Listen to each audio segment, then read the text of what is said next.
প্রিয় শিক্ষার্থীরা এখন আমরা করব হচ্ছে ফাংশন থেকে সরলীকরণ নির্ণয় করব, সরলীকরণ থেকে ওই সরলীকরণকে মৌলিক গেট দিয়ে প্রকাশ করব। ঠিক আছে, ফাংশনকে কি করব, সরলীকরণ করব, সরলীকরণকে মৌলিক গেট দিয়ে প্রকাশ করব। ঠিক আছে, তাহলে ব্যাপারটা দেখো, তোমাদেরকে ভাই কিছু জিনিস স্টেপ বাই স্টেপ শেখাচ্ছি। প্রথমে ফাংশন থেকে মৌলিক গেট তৈরি করা শিখেছি, মৌলিক গেট থেকে ফাংশন তৈরি করা শিখেছি। দেখো ব্যাপারগুলো আমি স্টেপ বাই স্টেপ দিচ্ছি, কারণ তোমার কাছে এই বিষয়গুলো অনেক সোজা লাগবে। হ্যাঁ, সো আমি যদি একসাথে বড় একটা কিছু পড়াই ফেলতাম তাহলে তোমার কাছে ব্যাপারটা হচ্ছে অনেক কঠিন লাগতো।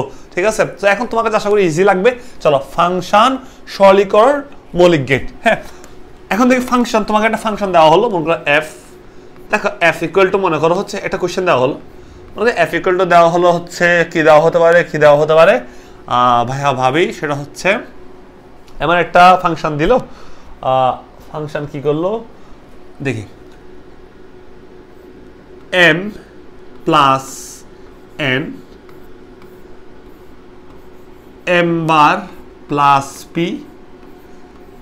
n বার প্লাস p একটা ফাংশন দিল, বলছে এই ফাংশনকে সরলীকরণ করতে হবে। তার মানে এটাকে সরলীকরণ করব, সরলীকরণ থেকে যে রেজাল্টটা বের হবে সেটাকে আমরা মৌলিক গেট দিয়ে প্রকাশ করব। সো এগুলো হচ্ছে সৃজনশীলে এরকম বলে দেওয়া হয়, উপরে ফাংশন দেওয়া হয়, বলে উপরের ফাংশনটিকে তুমি হচ্ছে সরলীকরণ করে মৌলিক গেট দিয়ে প্রকাশ করো, এবার বলতেই পারে। সো তুমি সব কিছুর জন্য প্রিপারেশন নিয়ে রাখো। সো এই আর কি, তোমাদেরকে এগুলো কিন্তু সার্কিটের ভাষা শেখাচ্ছি, বুঝতে পারছো? এগুলো সার্কিটের ভাষা।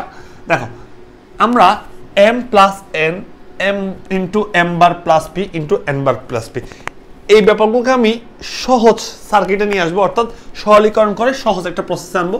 চলো দেখি, আমি বললাম এটা সরলীকরণ তোমাদেরকে আগে শিখেছি। এই তিনটা টার্ম দেওয়া আছে, যে কোনো দুইটা টার্ম গুণ করো।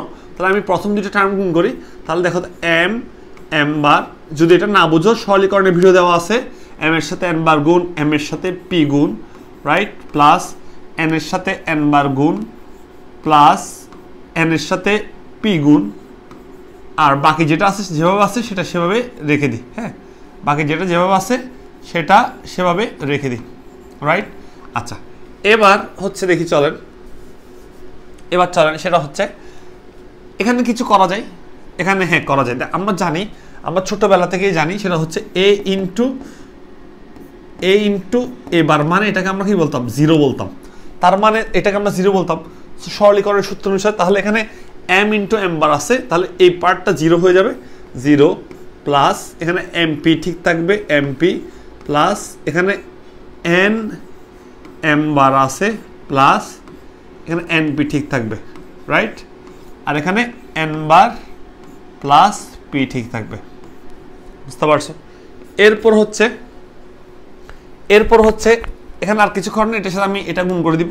দেখো এই পার্টটার সাথে এটা গুণ করব, দেখি mp, mp-র সাথে n বার গুণ, যেহেতু আর কিছু করা যাচ্ছে না আমরা গুণ করে দিচ্ছি, প্লাস m বারের সাথে আবার আমি একসাথে করে mp-র সাথে একবার n বার গুণ করছি, প্লাস mp এর সাথে মানে amp এর সাথে একবার p গুণ করব, p, আবার m বারের সাথে n বার গুণ করব, m বারের সাথে n বার গুণ করলাম, প্লাস আবার m বারের সাথে, দেখো m বারের সাথে অর্থাৎ এটার সাথে p গুণ করব, প্লাস আবার np এর সাথে n বার গুণ করব, মানে np এর সাথে n বার, প্লাস np এর সাথে আবার p গুণ করব, np এর সাথে p গুণ করব। ঠিক আছে, এখন দেখো তো এখানে mp n বার আছে, কিছু করা যাবে না, এখানে এভাবে রেখে দাও। এখানে দেখো mpp আছে। এখন আমরা জানি a ইন্টু মানে হচ্ছে দুইটা এ গুণ হলে বা তিনটা গুণ হলে সেম জিনিস গুণ হয়, তাহলে একটা লেখা যায়। তাহলে দুইটা পি এর বদলে আমি একটা পি লিখতে পারবো, mp প্লাস। এখন দেখো এখানে n বার আছে, মনে আছে এ বার থাকলে কি হয়, জিরো।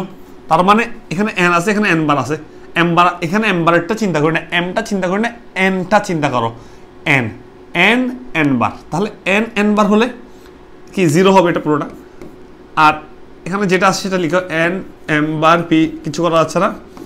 এখানে আবার দেখো n বার আছে, তার মানে এটাও জিরো হবে, প্লাস n p কয়টা আছে, দুইটা p থাকলে একটা p। এখন প্রথম দুইটা দিয়ে কি কমন যায়, প্রথম দুইটা দিয়ে কমন যায় হচ্ছে দেখো তো প্রথম দুইটা থেকে কমন যায় হচ্ছে কি কমন যায়, এমপি কমন যায়। দেখো প্রথম দুইটাতে এমপি কমন যায়, তাহলে দেখো এমপি যদি কমন যায় তাহলে পাই হচ্ছে এন বার প্লাস 1, এরপর 0 তো 0 চলে যাবে।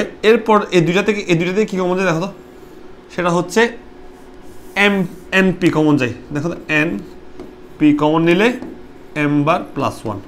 এখন ভাইয়ারা বলছিলাম কোনো কিছুর সাথে যদি প্লাস 1 থাকে সেটা পুরোটা 1 হবে, তাহলে এমপি ইন্টু এন বার প্লাস 1 মানে 1 প্লাস আর এনপি ইন্টু এম বার প্লাস 1 মানে 1, প্লাস 1 থাকলে 1 হবে। তাহলে ক্যালকুলেশন করলে আমরা পাচ্ছি এমপি প্লাস এনপি, এখান থেকে পি কমন নিলে আমরা পাচ্ছি M plus N.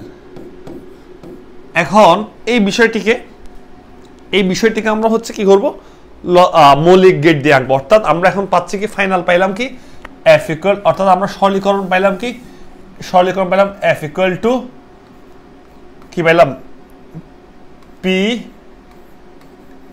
M plus N. বুঝতে পারছো? P M. এখন এটাকে আমরা মৌলিক গেট দিয়ে প্রকাশ করব, ঠিক আছে? চলো এটাকে আমরা মৌলিক গেট দিয়ে যদি প্রকাশ করতে চাই তাহলে চলো আমরা একটু মৌলিক গেট দিয়ে প্রকাশ করি।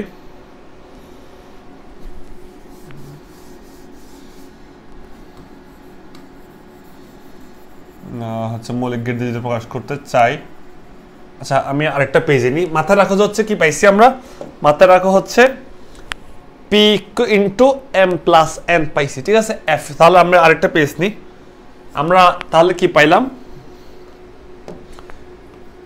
F equal to P into M plus N. এখন এটা সরলীকরণ পাইলাম, হ্যাঁ, ফাংশন থেকে। এটাকে মৌলিক গেট দিয়ে প্রকাশ করব। কয়টা ভেরিয়েবল? 3টা ভেরিয়েবল, এম আছে, এন আছে, একটা কি আছে, পি আছে। এখন দেখো এম এবং এন কি অবস্থায় আছে, যোগ অবস্থায় আছে। এম নাও এন নাও যোগ করো, হ্যাঁ, তারপর হচ্ছে কি এটা হবে এম প্লাস এন, রাইট? আর পিটা হচ্ছে এটা, পি এর সাথে এম প্লাস এন গুণ অবস্থায় আছে। পি নাও এম প্লাস এন নাও গুণ করার জন্য কোন গেট, এন গেট। তাহলে এখান থেকে পি গেছে, এখান থেকে এম প্লাস এন আসছে, তাহলে P into M plus N, ঠিক আছে? এটা হচ্ছে আমার এফটা। তার মানে আমার অনেক ফাংশনটাকে আমরা সরলীকরণ করে একটা ছোট্ট একটা গেট দিয়ে প্রকাশ করে ফেলছি। আশা করি তোমরা ব্যাপারটা বুঝতে পারছো। পরবর্তী ক্লাসটা আমরা করব হচ্ছে কিভাবে একটা গেট থেকে ফাংশন বের করবো, ফাংশন থেকে সরলীকরণ থেকে মৌলিক গেট দেখাবো, ঠিক আছে?